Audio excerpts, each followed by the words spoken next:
Hello everyone and welcome to Sparrowfort, the podcast for curious minds exploring creativity, culture and stories from the margins. I'm Tom Spare, your host. Today we're looking at Refugee Week, which runs from the 15th to the 21st of June.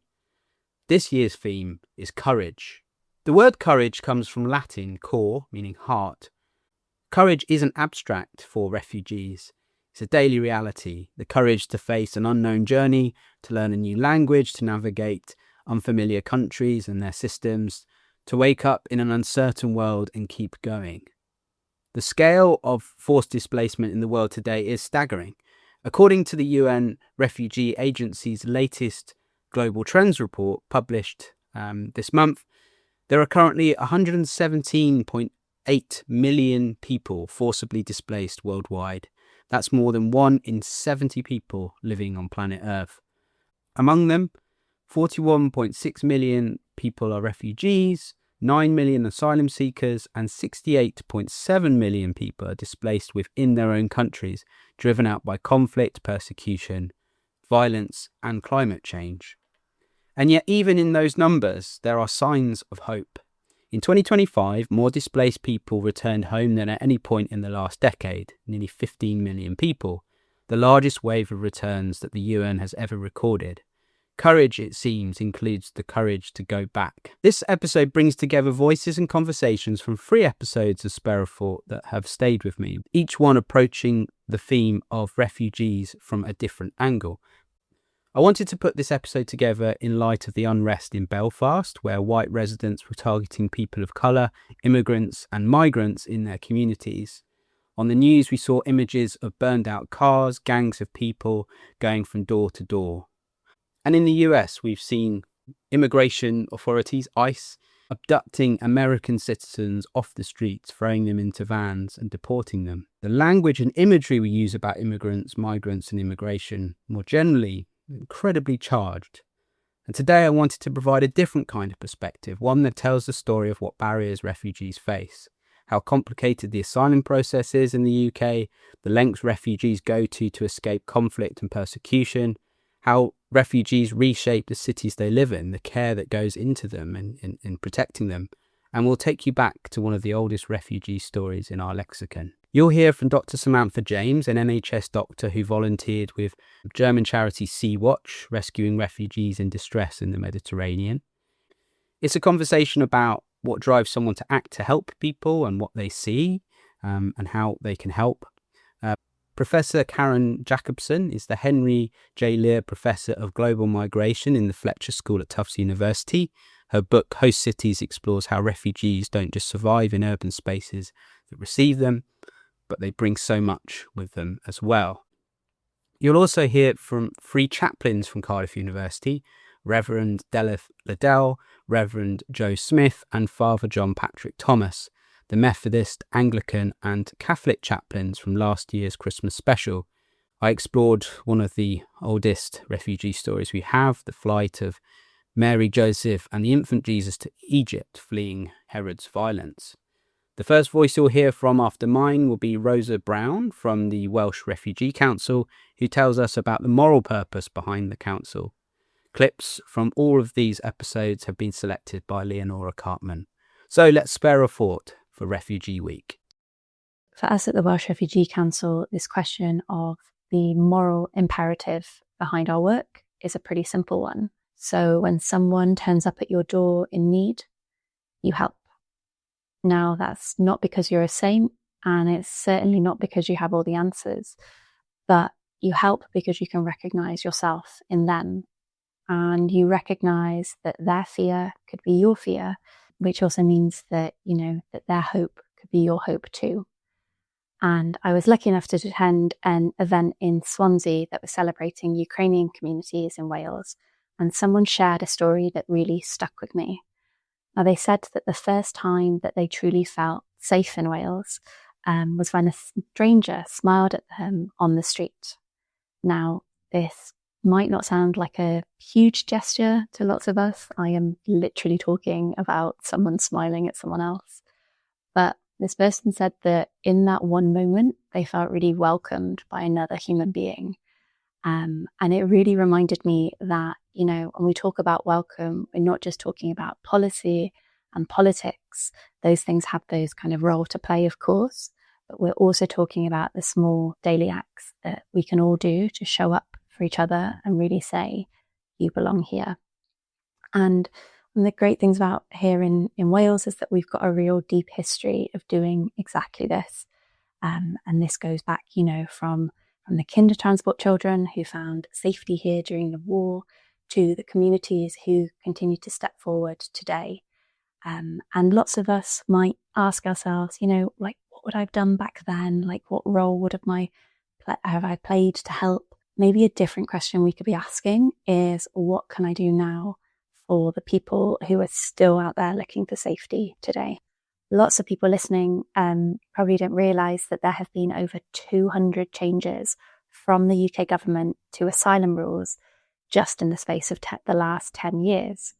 I mean, can you imagine trying to build a life based on this set of terms and conditions that feel like they're never ending? And, if we go to the most recent proposals from the Home Secretary to review refugee status every few years, really have to ask the question of how anybody is meant to plan for a future under those sorts of conditions. I know that I would find it incredibly stressful and a struggle to really feel settled in a situation like that. But if we look at Wales, we see some reasons to be hopeful here, because even though the Welsh Government doesn't control immigration, it does control how people will be welcomed in Wales. And with the Nation of Sanctuary approach, we have a really hopeful step in this direction. And this is because this commitment means that people can access English and Welsh classes. It means people can learn about the history of Wales and that they can get support connecting with communities as quickly as possible to really help them start thinking about opportunities like employment and things in those early stages. And the other thing about Nation of Sanctuary is it's about creating these shared experiences together. And that is a huge part of the life that we have at the Welsh Refugee Council. As a team, we've held conversation classes to practice our Cymraeg. And for me, there is nothing more special than learning new things about Wales, a place I call home, with those who now see it in that way too. Especially if you're learning language side by side with someone who speaks Welsh as their fifth or even sixth language. It is a simply incredible thing to experience. Here's Dr. Samantha James talking about her experience of volunteering for the German charity Sea-Watch. How much did you know about the situation in the Mediterranean before you went out there? I sort of did the reading on it. I knew that it was going to be quite a big undertaking, and I didn't want to just go in blind and not informed. So I sort of read all of the articles and newspapers and things that I could find about it, but it's such a changing picture that, you can read it 1 month and then by the next month, the EU law has changed and the rules have changed and everything's so different. So yeah, I probably didn't know much about it realistically when I went out there. So I did end up going a bit blind despite trying to read about it. It's just such a can of worms. Like there's so much context and so much, like you've got to know all the geopolitical stuff, like everything is relevant. I don't understand it now, and I'm definitely not here as an expert, but I know more now than I did then. So could you tell me a bit about the organisation you were working for and how you found out about the opportunity? Because you've already said that there was that interest there to do stuff related to, with refugees, with health volunteering. Tell me about the organisation and how you found out about it. So the organisation is called Sea-Watch, and it's a German NGO that was founded in 2014, maybe 15, by a group of people with nautical experience. They weren't doctors, they weren't medical, who kind of recognised that there was an increasing need, and there were more and more deaths every year in the Mediterranean Sea. So they kind of got together, got a ship, did it up and just set sail and tried to be out there. And over time, it's really developed to quite a elaborate and huge operation. And I think there's currently 11 NGOs working out in the Mediterranean doing the same thing. And I heard about it when I was in Athens doing a different charity. So Medical Volunteers International is another NGO, also German, because the German do it so well. And I was working with them and had met someone who had said, "Oh, have you seen what's happened?" And I think on that day there'd been a particularly high death count. And so she'd shared with me that one of her friends had worked for Sea-Watch, sort of did a bit of reading, followed their socials and thought, "Oh, I could do that." And it was about another year until I actually applied and went for it. But yeah, I heard from her and then felt like that was the next natural step after getting my feet on the ground and working in refugee camps there. I thought, well, I've got that experience. Went back to the UK and kind of worked in A&E, did a bit more pediatrics, tried to kind of really hone the skills I felt like I would need on board the ship. And then applied for a mission and sort of waited for a date. They call it a mission. I'm not saying I'm James Bond, a project, whatever you want to call it. Sort of waited for a date to come up. And then I think in the end, they called me up a week before because one of the doctors was sick and then said, "Can you come?" And I was free. So I went, which was a bit earlier than I expected, but yeah, it worked out really well. And how much? So you done that project in Greece. What was the sort of? So was the Greek project the first one you'd sort of done as a doctor, or were there other things that you'd done before that? That was the first one that I'd done as a doctor. So with the training, you have to do 2 full-time years as a foundation doctor. And it was at the end of those 2 years that I kind of chose to be unemployed, so that I could have a bit more freedom. And then it was in that, I think, October. So I finished in August and then October went to Greece. And that was the first project that I'd done. And that was kind of my gateway in, really. Okay, yeah. And what's sort of the gap between that Greek experience and then going out to the Mediterranean? So I think I got back from Greece in November time and then went to Sea-Watch, I think, in May the following year. And what year was that? So 2022 was when I was on the boat. And how long did you do that for? So the boat, the total time, I think it was 6 weeks. 6 weeks. 6 weeks total, yeah. And that includes a week at the start of training and a week of debriefing at the end. So the mission itself was 4 weeks long. For that 4 week period, was it the same members of staff or was there like a rotation? How did that sort of... So there were 24 members or volunteers on board. And that was comprised of, so from a medical point of view, there was 2 doctors and then 2 associate professionals. So one was what they call in Germany a little paramedic, which sounds patronizing, but it's basically someone that's done a short course. So they can do kind of basic dressings, some fluids. And then if you're a big paramedic, it means you've done like a few years of experience after that. So we had a little paramedic and then a nurse, and that was the medical team. And then the rest of the thing was made up of a captain, a first officer, a bosun, a few deckhands, a cook, a guest coordinator, and then a few supporting that team. So yeah, 24 in total. And we will refer to the people that were rescued as guests. That's just the language that we used.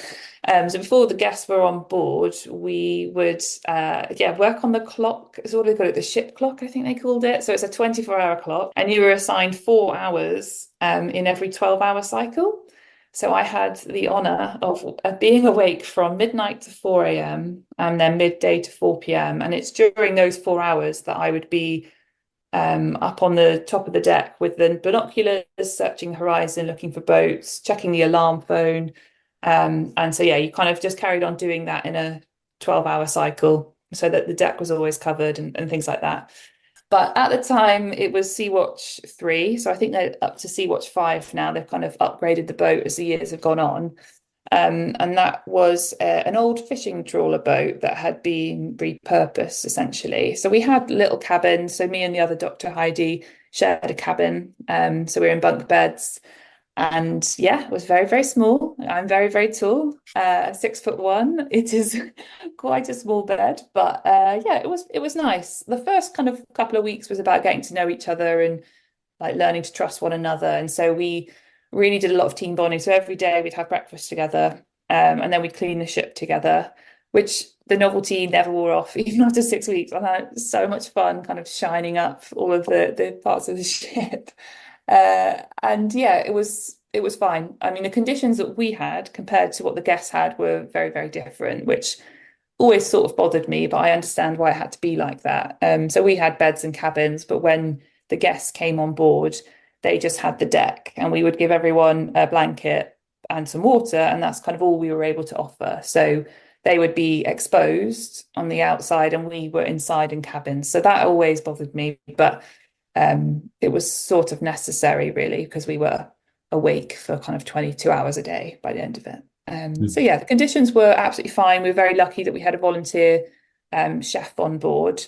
What sort of situation were the guests in, the refugees were in? I mean, was it variable sized crafts that were coming across? And did you have any interaction with other ships? What were the logistics around that? No real interactions with other ships.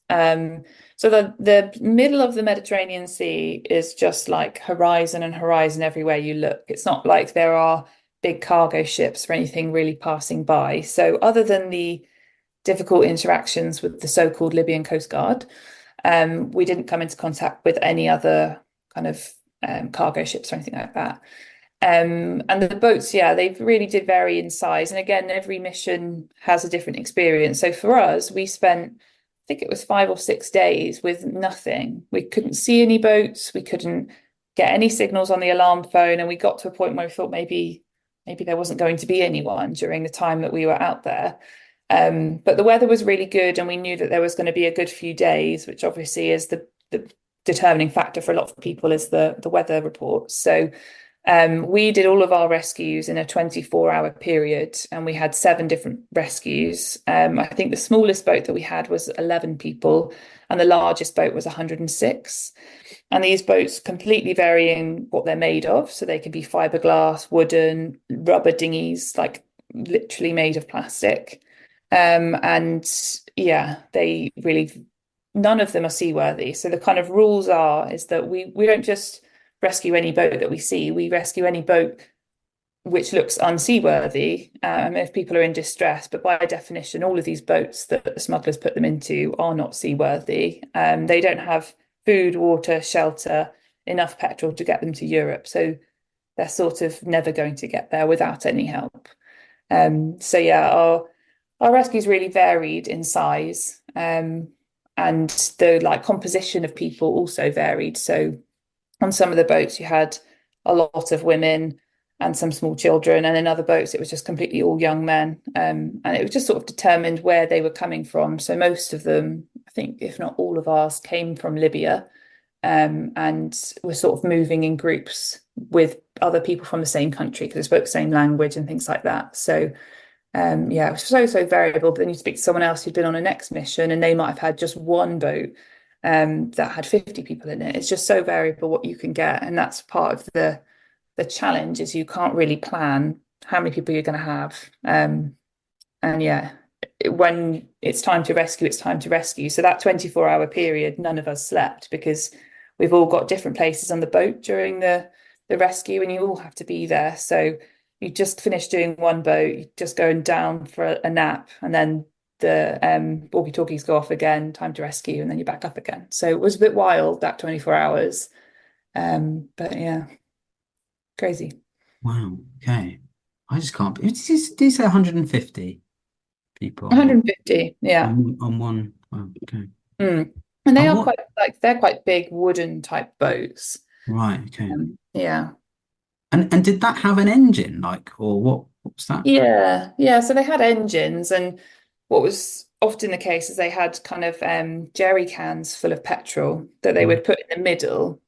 And the idea would be that somebody or some people would, be filling up the engine and driving the boat. But what would often happen actually in the smaller boats, the rubber dinghies, is that the petrol would leak. Petrol and seawater is a really nasty combination. And it's mostly the women and the children that sit in the lower part of the boats. And so they would come on. And our first job when we saw that would be to literally smell them for petrol, because the salt from the sea and the petrol would cause horrendous skin burns. So we just had to shower them off as soon as they came on board, and then wrap their legs in like cling film and try and prevent the burns from being too significant. So yeah, we usually, when we spot a boat, we get an indication of what type of boat it was and roughly the number of people, and then we could appropriately prepare for our triaging of them, depending on what we thought we were going to find. But yeah. What sort of capacity was there for the number of people that you could have on board? How many people could you sort of take at one time? So the NGO answer would be leave no one behind. So there is no capacity. So we were full, like there were just people absolutely everywhere sleeping like sardines. Wow. But previous missions have had even more people than we had. And what we would then do is call on some of our other NGO colleagues to kind of ferry them out and help us support with that. So we had 356 guests during our time, which is kind of upper limit of what our boat could handle. But we would never not take people on board. Even if people stood up for 24 hours, that's what they would do until there was a better solution. Which has happened in the past. Wow. So then what happened to them after that? So you have that number of people on board, and then you go back to your what port were you going into? Where were you? Yeah, so that what happened to us is different to what happens to them now. But once we have the guests on board, the political games begin, and the standoff begins. So at that time, so they have changed the way they do it now, is we would be in international waters. We would have to then move into European waters, which geographically would usually be Italy. But Malta, Italy, Spain, and Greece are all the countries that are predominantly affected by this area.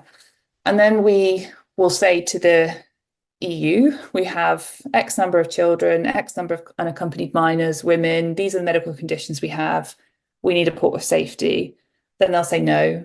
And then we'll go back to them and say, please. And then no. And that can continue. And I've had some colleagues that have been on the boat for 2 weeks, just floating around in European waters, waiting for a port of safety. And that's really frustrating. And that's what I found the hardest, was like just the most unbelievable thing that the countries wouldn't let them in. But it all goes back, and I'm not a lawyer, my husband's a lawyer, I am not, to the Dublin 3 regulations, so I'm told, which is all about whose responsibility it is for the asylum procedure. So if they first enter a European country, which is deemed a safe country, they have to seek asylum in that country. And therefore, Malta, Italy, Spain, Greece don't want that boat to come to their country, because suddenly they're responsible for 356 extra people. So they just do a lot of tactics, try and kind of just waste time, really. But inevitably, they always give a port of safety. But they don't just give us the nearest one. They'll say, okay, yeah, you can have this one, but it's going to take you 3 days to get to it, and it's the other side of Spain. And it's just one of their many tactics to try and delay you getting back out to the waters, really. And then when you get to the port, there's all of these kind of like regulations they put in. So various NGOs have been accused of human trafficking and drug smuggling, because we do carry controlled drugs on board, and we do, can't transport humans. And then they'll just kind of get really arbitrary things like, you've got too many life jackets on board, we're going to compound your ship for 2 weeks and you can't use it.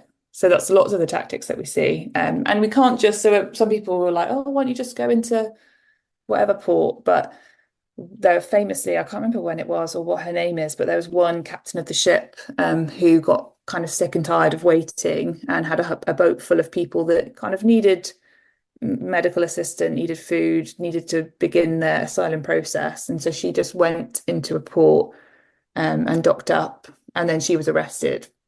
And I don't think she was ever convicted. I don't think any NGO worker has actually ever been convicted, but many, many people have been taken to court for all like human trafficking crimes, all of those kind of things. So you do have to wait for a port of safety. It is super frustrating, and it can take anywhere from a day to, weeks. So we were really, really lucky that I think it was 4 days, maybe, which isn't a long time when you're sleeping and you're on land, but when you're responsible for 400 people and you're feeding them rice and beans and trying to look after their every need. It is a really long time, 4 days. But we were lucky because like I said, some of my colleagues were on for weeks waiting. It's the unknown. Wow. So I'm guessing you're having to, when you're packing up the ship to go out, you're having to put on, I mean, 6 weeks of supplies and Yeah, so the kind of, I should know what the name of the boat, but the like basement of the boat, that's not the technical phrase. Gonna get lots of written complaints about yeah, the deep part of the boat. We spent the first few days just loading and loading, and I can't remember how many tons of rice and beans we would have put into that ship. But in theory, we would have enough to feed 400 guests for like 2 months. And if we needed some, we do have other boats that could bring out supplies if we needed to. So yeah, you do have to prepare to be on the boat for a long time, and particularly during COVID when there was 2-week isolation at ports, you knew you were going to be on there for a really long time. But yeah, back in the day, it would be like 2-week mission because you'd go out, do your rescues, go straight to a port because there wouldn't be any backlash, and then that would be fine. But now, because there's so many political standoffs, you do have to prepare for being potentially at like months and months, which is, yeah, difficult. And Professor Karen Jacobsen talking about how refugees improve cities and make their own schools. Much of the debate in the West in particular, it focuses on, well, a lot of the debate in the Western media is about, what impact is it having on the West. But your book looks at, Africa and the Middle East. Could you sort of talk about one or two surprising or vivid case studies that you were able to sort of unearth while you were doing your research that might be able to sort of bring it into a bit more focus? As I said, I focused on the two main case studies are Cairo and Tripoli. There were many amazing things there, but I also looked at several other cities in particularly in Africa, including, for example, Kampala, which is the capital of Uganda, and where I've worked for quite a few years with my Kampala and Ugandan colleagues. And one of the things that was really interesting to me in Kampala, as it is in many countries, is the role of refugees as what's called waste pickers.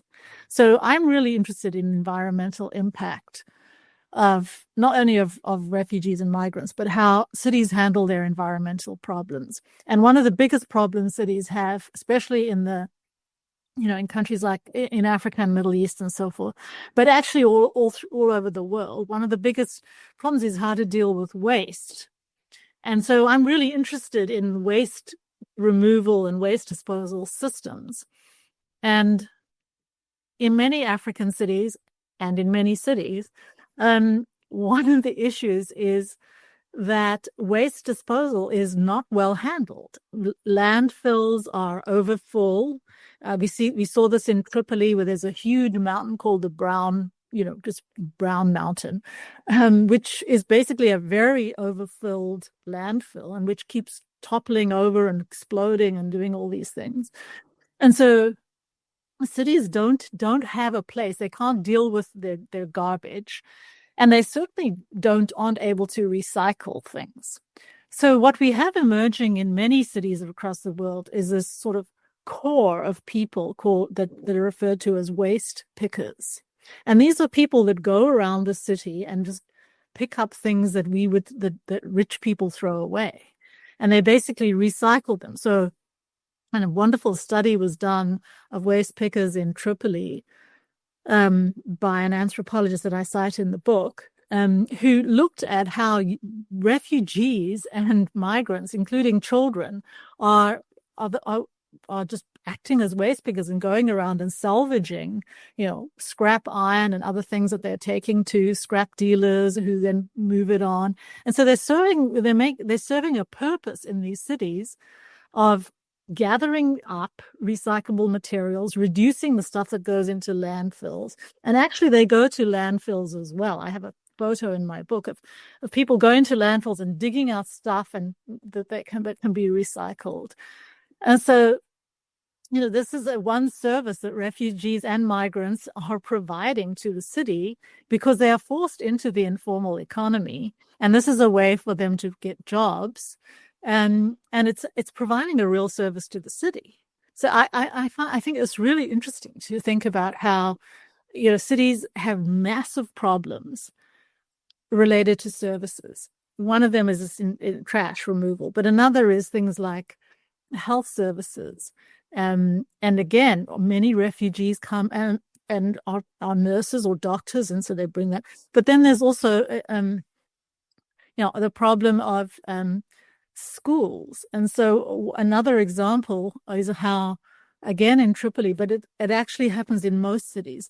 Refugees come to the city, and the schools are often very bad. The schools they can afford are very bad, are basically pretty bad. The government schools, not well staffed, not well resourced. And so refugees start their own schools. And we've seen over and over in many areas that refugee teachers come, they start their schools initially for their own people. But then what ends up happening, as we saw in Lebanon, is that Lebanese people want to send their children to these schools because they're so much better. And so we see how they provide this impetus for schools to improve themselves, and they provide new kinds of schools. So there's just many ways in which refugees are sort of stepping into these gaps in these cities, providing services or amplifying services or boosting the economy in different ways. One more example is the case of Johannesburg, which is where I grew up. And there was an area in Johannesburg around Marshalltown, which for years had become very sort of run down and sort of abandoned. And Ethiopian and Eritrean refugees have moved into this area and turned it into this sort of panel beating car repair sort of mecca. It's where you take your cars to be fixed. And the whole place has been completely rejuvenated. So there's just many, many examples of this kind of rejuvenation that we see across the board. As part of my conversation with Karen, we also discussed the dehumanization of refugees and the narratives that created from that. And I remember someone mentioning about they all have like mobile phones and a lot of them speak English and all of these things. And I said, yeah, they've had lives and their whole lives have been destroyed. Right. Exactly. And they're coming here because they've been forced here. They're not choosing to be here. I mean, obviously what you were saying earlier is that the more financially able, resourceful folks will be the ones that are most likely to move. To move first initially. Move first. Yeah. Uh-huh. And obviously subsequent that, people that have less of a choice in that sense. But yeah, I sort of think it's the amazing dehumanizing of people that we seem to have got ourselves stuck into. Right. Where you think, hang on, these people existed before we were aware of them, which it just seems wild to me that. Yeah, exactly. That's exactly right, Tom. And, the media tends to focus, and we see the images always of the terrible things that happen and these desperate looking, victims of conflict and oppression. And of course, there are those people. Certainly it is the case that those people are there, but they're not everybody. I mean, some people come or they have gone through these terrible journeys because, again, the media often focuses on the journeys and how many people die on the journey. And this is all completely true. These journeys are terribly dangerous and people are extremely courageous to embark on them. But the media stops talking about what happens to them when they get there or live in a place for a few years. And the fact is people rally. They have to rally. They do anyway because they're human beings, and they're just like everyone else who isn't a refugee. They live there amongst people, and they need to find a job, and they need to get their kids in school, and they need to sort out their health problems just like everyone else, and they do. And that's what happens in cities is they do all these things. I mean, there are often many barriers to refugees because they're often not able to work, so they have to work in the informal economy, or they're not able to, the kids can sometimes go to public schools, but those public schools can be very harsh on refugees. In Egypt, we've seen a lot of racism toward Black African refugees who come, and there's a lot of racism. And so, yeah, there are many problems that refugees face, but they're the kinds of problems, that people deal with. They confront and deal with them. And in doing so, they really provide a lot for the neighborhoods and the cities they live in. So we've heard from Rosa, Sam and Karen about the challenges faced by refugees, the work going on to take them to safe harbour, and what refugees bring to the cities in which they move to. For the remainder of the episode, I wanted to focus on an ancient story that involves refugees fleeing their homelands for safety. At its heart, the Christmas story is about a family fleeing violence, seeking safety in a foreign land. Mary, Joseph and the infant Jesus were refugees. They travelled to Bethlehem because of a census, found no room at the inn, and then they had to flee to Egypt to escape King Herod's violence. They depended on the kindness of strangers. Without that sanctuary, the story we know today would have ended very differently. Today, millions of people around the world are making similar journeys, fleeing war, persecution and danger, searching for safety and a chance to rebuild their lives. And yet refugees and asylum seekers are far too often seen as problems to be managed, rather than people to be welcomed. If one of our oldest and most celebrated stories is fundamentally about displacement and hospitality, what does that mean for how we respond to those seeking sanctuary today? Here's Father John Patrick Thomas exploring just that. I think one of the reasons why people don't dwell on the plight of Joseph and Mary and the newborn Jesus fleeing violence is because every single day through the media we are exposed to the hatred, animosity and the divisions within our society towards immigrants that are trying to get into this country. We feel helpless and hopeless because we don't know the answers. And it seems that our government doesn't either. At the heart of all of this is indeed poverty. And that is the result of global economics. The reason why people don't want to dwell on that aspect of the Christmas story is because they feel helpless and hopeless, and no one seems to have the answer. Reverend Delyth Liddell discussed how we overlook the refugee story in the Nativity. When we think about the Christmas story, we often picture the stable, the angels and the shepherds.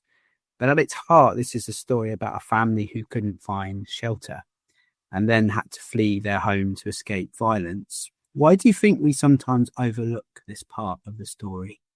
Oh, we do, don't we? I mean, Christmas nativities that you see like in schools and in churches as well. You've got the lovely cute figures. You've got Mary riding on the donkey, which there was never a donkey in the actual narrative in the Bible. And I think we do that because we like to sanitize stuff. We like it to be cute and pretty and sweet and lovely. And I think when we do that, we miss the truth of the story, as you're obviously picking out from that question. One of the things that always makes me quite amused is you sing Silent Night, Holy Night. And you think, well, hey, come on, I've had a baby. It's not a silent night if you're having a baby. It may be a holy thing, but it's certainly not a silent thing. And I think that, the fact that we try to make it all kind of pretty and nice and wrap it up in a really nice gift box really undersells the truth and of the grit of the story.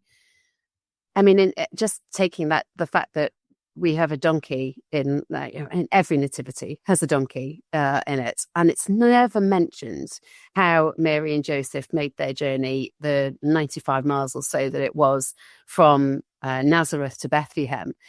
And even that is an element of sanitizing it when we put a donkey in it, because we don't want to even imagine that somebody would make a heavily pregnant young woman, travel that amount of distance on foot. Surely she would have had a donkey to ride on. Surely there would have been some sort of transport. Maybe it was just a really, really tough journey that they had to make, and that was painful, and that she needed that grit and determination to get through. And I think we miss a part of who Mary is in this if we just plonk her on the top of a donkey and say, there, off you go. We'll zip you down to Bethlehem on the back of a donkey. Well, this is the thing. It makes her a very passive person. It doesn't really give her any personality or doesn't demonstrate her courage or anything like that. Really, it just. It's a very patriarchal view of the story, I guess. And then you're right. I think pretty much every nativity would mention that there's no room in the inn, that there'd be an innkeeper somewhere going, no room here, no room here. And yet that's it really. I've just done some work with some schools and nativities actually this last couple of weeks.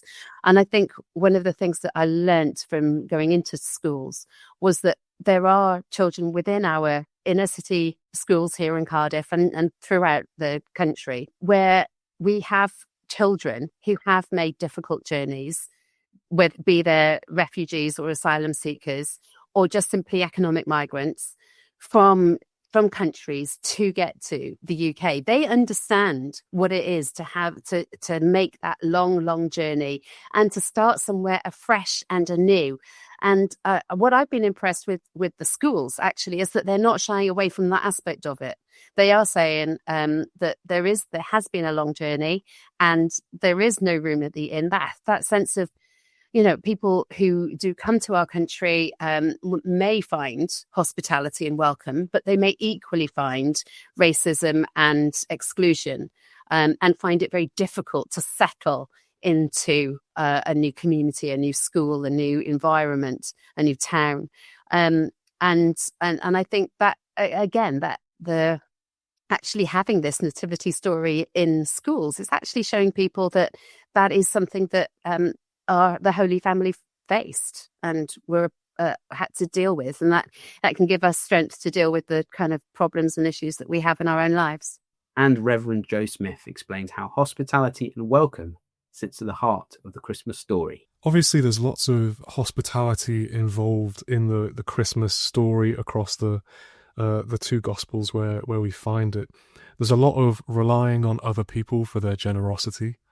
There's a lot of inviting people in and seeing the gifts that they've got, the things that they bring, and also the things that they have to say to us.